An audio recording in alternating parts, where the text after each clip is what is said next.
नमस्कार, आप देख रहे हैं क्राइम तक। मैं हूं अश्विनी सिंह। कोलकाता डॉक्टर रेप और मर्डर केस को लेकर लगातार कुछ न कुछ खबरें सामने आ रही थी। आपको बता दें कि इस केस को लेकर सीबीआई ने अपना चार्जशीट दाखिल कर दिया था, जिसके बाद से लगातार कोलकाता के सियालदह कोर्ट में इस केस को लेकर, इस मैटर को लेकर सुनवाई हो रही थी। हाल ही में 9 जनवरी को इस मैटर को लेकर सुनवाई पूरी हो चुकी है। यानी सीबीआई ने अपनी ओर से जो भी उन्हें डॉक्यूमेंट्स, जो भी एविडेंस प्रोड्यूस करने थे वो कोर्ट में प्रोड्यूस कर चुके हैं, जिसके बाद अब कोर्ट यानी सियालदह कोर्ट के जज अब डिसाइड करेंगे, जजमेंट देंगे कि आखिर इस मैटर में जो आरोपी संजय रॉय है उसके खिलाफ क्या कुछ सजा होगी। क्योंकि सीबीआई ने अपनी डिमांड की है। आपको बता दें कि सीबीआई ने चार्जशीट में तमाम तरह के गवाह, तमाम तरह के जो भी उन्होंने एविडेंस, चाहे वो पॉलीग्राफी टेस्ट हो, चाहे वो मोबाइल का सीडीआर हो, चाहे वो सीसीटीवी हो, तमाम तरह के सबूतों को एकत्रित किया था। जिसके बाद वहाँ पे क्रॉस एग्जामिनेशन के लिए भी कई डॉक्टरों को भी बुलाया गया था,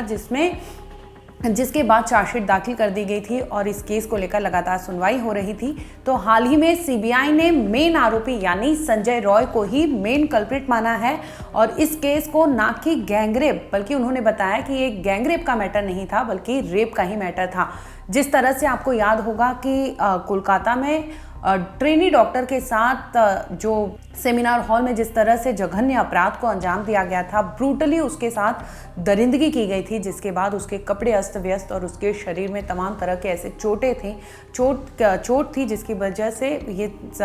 मामला इतना तूल पकड़ लेता है। और इसके साथ ही जो एविडेंस है, टेम्परिंग के भी बात आ रहे थे कि जिस तरह से क्राइम सीन को उन्होंने प्रोटेक्ट नहीं किया था, कॉर्डन ऑफ नहीं किया था समय रहते। इस केस को लेकर लगातार कोलकाता पुलिस की भी किरकिरी हुई। इसके बाद जैसे ही इस मामले को सीबीआई को सौंपी गई थी, तो इसके बाद भी वहां के डॉक्टर जो प्रोटेस्ट पर थे, उन्होंने भी ये आरोप लगाया था कि चाहे वो कोलकाता पुलिस हो, चाहे वो सीबीआई हो, वो कहीं ना कहीं किसी के प्रेशर में आके तमाम तरह की चीज़ें जांच कर रही है, जिससे वो खुश नहीं थे। इसके साथ ही आपको बता दें कि कोलकाता पुलिस जो है, उन्होंने 24 घंटे के भीतर ही मेन आरोपी यानी संजय रॉय को गिरफ्तार किया था। इस केस का खुलासा तब होता है जब अगली सुबह सेमिनार हॉल में कोई जाता है और देखता है कि वहाँ पे लहूलुहान हाल में एक ट्रेनी डॉक्टर ही उसी अस्पताल में काम करने वाली डॉक्टर की लाश पड़ी थी। जिसके बाद वहाँ पर हो हल्ला मचने लगता है और पुलिस को फ़ोन किया जाता है और इन तमाम तरह की चीज़ों में जो डिले होता है, डिले टैक्टिक्स अपनाई जाती हैं, उसे लेकर सवालों के घेरे में लगातार कोलकाता पुलिस थी, जिसको लेकर जो सुप्रीम कोर्ट है उन्होंने भी सख्त तेवर दिखाए थे और फटकार लगाई थी कि इस तरह से जो डिले टैक्टिक्स इस केस में हुआ था, जो चीज़ें नज़र आ रही थी, वो होना नहीं चाहिए था जिस तरह से इस केस में देखने मिला था।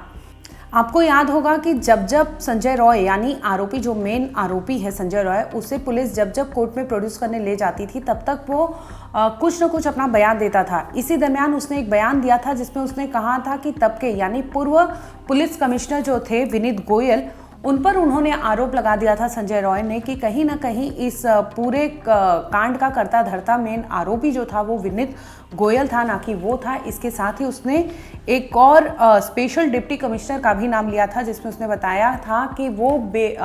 उस पर जो अपराध लगाए गए हैं, संगीन अपराध जो आरोप लग रहे हैं, वो बिल्कुल गलत है। सिरे से उसने नकार दिया था, जिसमें उसने कहा था कि ये दोनों है, सरकार उसे फंसा रही है। यहाँ तक कि उसने सीबीआई पर भी यह आरोप लगा दिए थे कि उसने ये ऐसा कुछ कांड नहीं किया, लेकिन पुलिस हो, चाहे सीबीआई हो, चाहे वो पूर्व पुलिस कमिश्नर हो, ये तमाम सभी की मिली भगत थी, जिसकी वजह से उसे मेन कल्प्रिट बना दिया गया। हालांकि जो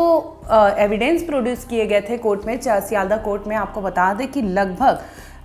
ये जो सीबीआई ने सारी चीज़ें प्रोड्यूस की थी, उसमें 100 से भी ज़्यादा गवाहों को कोर्ट में प्रोड्यूस किया गया था, प्रेजेंट किया गया था, जिसका क्रॉस एग्जामिनेशन हुआ। इसके साथ ही 12 लोगों का पॉलीग्राफी टेस्ट हुआ था, जिसमें कई डॉक्टर भी शामिल थे जो उस रात ट्रेनी डॉक्टर यानी लेडी ट्रेनी डॉक्टर के साथ वो डिनर किए थे और डिनर के टाइम उन्होंने जो कुछ खाया था, इन तमाम चीज़ों को लेकर तरह तरह की सीबीआई ने कई बार उनसे पूछताछ की है, जिसके बाद अब वो चार्जशीट दाखिल किए थे, जिसे लेकर अब कोर्ट फैसला सुनाएगी। आपको याद होगा कि 9 अगस्त के सुबह 4 बजे का सीसीटीवी सामने आया था। सेमिनार हॉल के ठीक बाहर एक सीसीटीवी कैमरा था, जिसमें आरोपी संजय रॉय एंट्री करते दिखा था और उसके बाद से लगभग जब डेड बॉडी पाई गई थी उस दरमियान तक कोई भी वहां पर आता जाता नजर नहीं आया था। ये मेन जो एविडेंस थे ये आरोपी संजय के खिलाफ सीबीआई ने कोर्ट में रखे थे, जिसमें उन्होंने बताया था कि सीसीटीवी फुटेज में ये साफ दिख रहा है कि आरोपी संजय रॉय के अलावा वहां पर किसी का आना जाना नहीं था। दूसरे नंबर पर उन्होंने प्रोड्यूस किया कि जो नेकबैंड था यानी ब्लूटूथ बैंड जो था वो वारदात जो क्राइम सीन था वहां से बरामद की गई थी। उसके बाद उन्होंने तमाम तरह के सीसीटीवी खंगाले थे जिसमें उन्हें सस्पेक्ट संजय रॉय नजर आता है, जिसके थ्रू पुलिस वहां तक पहुंचती है और जब नेकबैंड का ब्लूटूथ संजय रॉय के ब्लूटूथ से कनेक्ट किया जाता है वो वहां पर कनेक्टेड होता है, जिसकी वजह से ये भी बड़ा एविडेंस माना जाता है कि संजय रॉय वहां उस सेमिनार हॉल में गया था और उसी ने अपराध किया, क्योंकि उसके बाद वो लड़की को जिंदा वहां पर नहीं देखा गया था। इसके साथ ही बता दें कि जब लाश यानी ट्रेनी डॉक्टर की जो लाश पड़ी थी उसके नाखून से कुछ स्किन मिले थे, डेड स्किन सेल्स मिले थे, जिसे लेकर फॉरेंसिक एफएसएल टीम को ये तमाम चीज़ें भेज दी गई थी, जिसमें जब जांच होता है और डीएनए सैंपलिंग के लिए कलेक्ट किया जाता है आरोपी संजय के भी सीमेन और तमाम तरह के जो भी फॉरेंसिक चीज़ें नीड होती है वो उनके लैब में भेजे गए थे। तो जो डेड सेल्स मिले थे ट्रेनी डॉक्टर के नाखूनों से, उस सेल्स का मिलान जब होता है तो वो आरोपी संजय से मैच हो जाता है, जिसकी वजह से ये तमाम ऐसे 3 बड़े एविडेंस थे जो आरोपी संजय रॉय के खिलाफ प्रोड्यूस किए जाते हैं और कोर्ट में ये रखा जाता है कि कहीं ना कहीं जो आरोपी संजय रॉय खुद को बोल रहा है कि वो बेगुनाह है, तो ऐसा नहीं है। जो सबूत है वो उसके खिलाफ है और जो सीमेन मिला था प्राइवेट पार्ट से उस ट्रेनी डॉक्टर के, उसका भी मिलान होता है जिसमें आरोपी संजय के सैंपल से मिल जाता है और ये तमाम ऐसी चीज़ें होती है जो संजय को ये प्रूव कर देती हैं कि कोई और नहीं बल्कि वहाँ पर मौजूदगी संजय रॉय की ही थी और संजय रॉय ही मेन कल्प्रिट था। आपको बता दें कि ये लगातार लगभग 5 महीने की बात है, उसके 9 अगस्त को इस वारदात को अंजाम दिया गया था, जिसके बाद से लगातार देश में प्रोटेस्ट भी किया जा रहा था और डॉक्टर भी अपनी सेफ्टी सुरक्षा को लेकर भी सड़कों पर उतरे थे। लेकिन इस केस को लेकर अब 5 महीने बाद ही सही कोर्ट में सारी सुनवाई पूरी हो चुकी है और सियालदह कोर्ट अब 18 जनवरी को इस पर फैसला सुनाएगी कि आखिर उन्होंने जो प्रूफ देखा है, जो एविडेंस दिया गया है, उसके आधार पर संजय को क्या वो सज़ा देती है। आपको बता दें कि सीबीआई ने ये डिमांड की है कि इस पूरे कांड में यानी कोलकाता डॉक्टर रेप और मर्डर केस में जो आरोपी है संजय रॉय, उसके अलावा वहाँ पर कोई नहीं था। हालांकि कुछ डिले टैक्टिक्स ज़रूर थी, वो लापरवाही थी, लेकिन जो मेन करता धरता था वो संजय रॉय ही था, जिसकी वजह से उन्होंने डिमांड की है कि कम से कम आरोपी संजय को